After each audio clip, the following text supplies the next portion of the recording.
ये कहानी राम सुंदर और धनदेव की है। आज से 40 साल पहले ये दोनों भाई काम के तलाश में घर से निकल गए। बहुत ढूंढने पर आखिर में उन्हें चांदी गांव के मथुरा सिंह के घर काम मिल ही गया। वो दोनों उनके घर मजदूरी करने लगे। बड़ा भाई धनदेव खेती बाड़ी संभालता और राम सुंदर गाय भैंसों को खेतों में चराने ले जाया करता था। मथुरा सिंह के घर इन दोनों हट्टे कट्टे मजदूरों के होने से उनका काम बहुत ही आसान हो जाता था। एक बार की बात है, जब धनदेव रात के समय में खेत घूमने गया। हालांकि जिस रास्ते से वो जा रहा था उसी रास्ते पर मुर्दे दफनाए जाते थे। रात होने पर रास्ता काफी डरावना लग रहा था।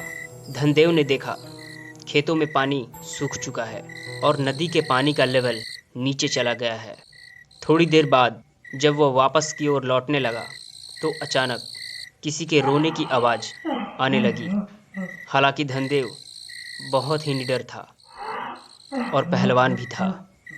वो आवाज़ का पीछा करते हुए उसकी ओर जाने लगा। वो जितना दूर जाता आवाज़ उतनी ही दूर से आने लगती। अब काफ़ी देर हो चुका था, इसीलिए अब वो घर की ओर लौट गया। सुबह होने पर धनदेव ने अपने छोटे भाई राम सुंदर से कहा, खेतों में पानी सूख गया है, सैर चलाकर पानी पटाना पड़ेगा। आज भोर में ही खेत पटाना होगा। खेत गांव के पूर्वी छोर पर नदी के किनारे था। खेत में गाय भैंस का चारा, घास की उपज थी जो सूखने लगा था। इतनी बातें तय करके दोनों भाई खाना खाकर सोने चले गए। रात हो गई। राम सुंदर की आंखें नींद से अचानक खुल गई। उस वक्त रात के 2 बज रहे थे।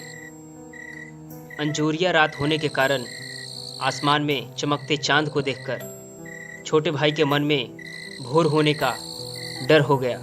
बड़े भाई को इधर उधर देखा तो इनका डर और बढ़ गया कि शायद भैया अकेले खेत पर चले गए, क्योंकि बड़ा भाई स्वभाव से ही बहुत कड़क था। अब राम सुंदर डर गया कि उन्होंने कहा था सुबह ही खेत पटाने को। अब राम सुंदर ने आओ देखा न ताओ, झट से उठा और खेत पर नदी के किनारे पटवन को चला गया। उसने देखा, ये क्या, मेरे आने से पहले ही भैया सैर पकड़कर खेत पटाने की तैयारी कर रहे हैं।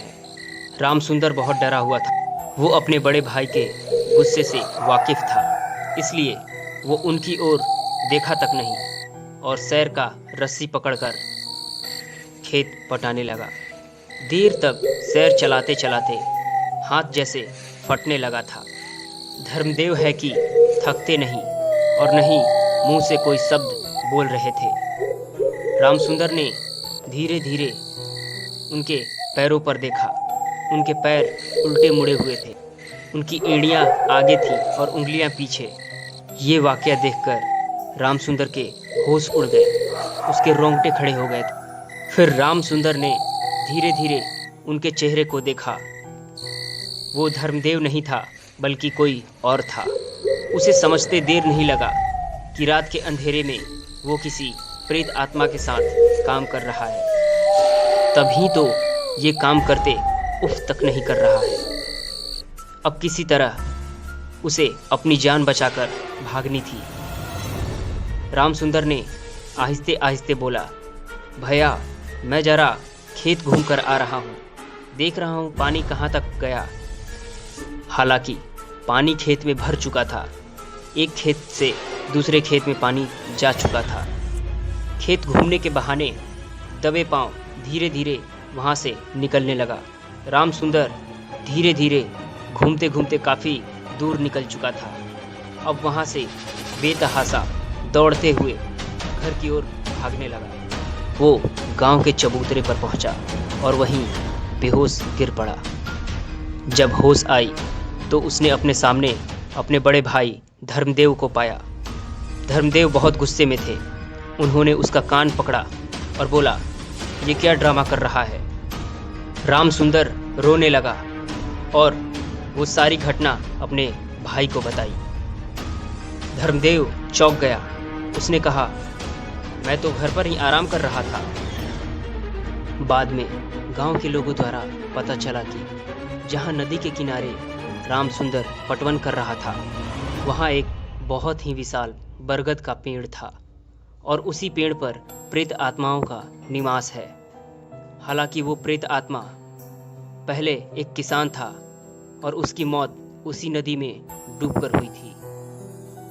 आपको ये स्टोरी कैसी लगी हमें कमेंट करके ज़रूर बताएं।